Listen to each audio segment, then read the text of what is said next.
শেখ হাসিনা সরকারের পতনের পরপর পালিয়ে গেছেন বরিশাল সিটি কর্পোরেশনের মেয়র সহ অধিকাংশ কাউন্সিলর। গত 10 দিন ধরে অধিকাংশ জনপ্রতিনিধি আত্মগোপনে। এতে ব্যাহত হচ্ছে নাগরিক সেবা। দিন যত বাড়ছে ততই ভোগান্তিতে পড়ছেন সেবা প্রত্যাশীরা। সিটি কর্পোরেশনে ভোগান্তি নিরসন চান বরিশালবাসী। বরিশাল থেকে মজিবুর রহমান নাহিদের তথ্যচিত্রের ডেস্ক রিপোর্ট।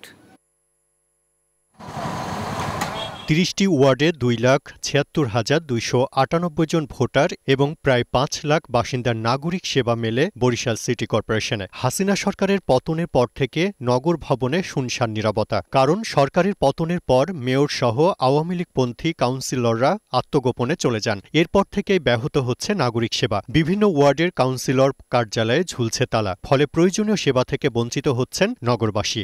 কাউন্সিলর আসুক তাড়াতাড়ি, আমরা এই কামনা করি যে আমরা সেবাটা জানি তাড়াতাড়ি পাই। আমাদের নাগরিক যে দাবিটা সেটা হলো যে মেয়র মহোদয় অফিসে আসুক, ওয়ার্ড কাউন্সিলর আসুক, যে আমরা জানি নাগরিক যে সুবিধাটা পাওয়ার যেটা প্রাপ্য সেটা জানি আমরা অতি দ্রুত পাই। এখন আমাদের অনেক ভোগান্তি হইতেছে, এই ভোগান্তির শেষ, আমাদের ভোগান্তিটা কবে শেষ হবে তা জানি না। জনগণের কাজের জন্য সে যেন তার যারা পাওয়া যায় এইরকম একটা লোকের দরকার আছে।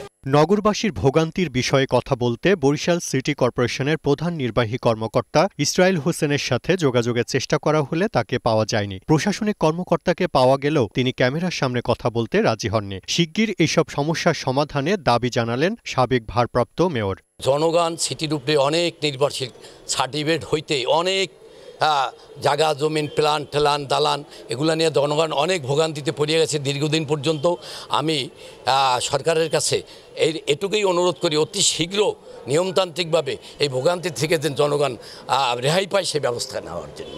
বরিশালের বিভিন্ন উপজেলা ও পৌরসভার মেয়র চেয়ারম্যানদের বেশিরভাগই আত্মগোপনে আছেন। সাধারণ মানুষ দ্রুত এসব দুর্ভোগ থেকে পরিত্রাণ চান। Global television news desk.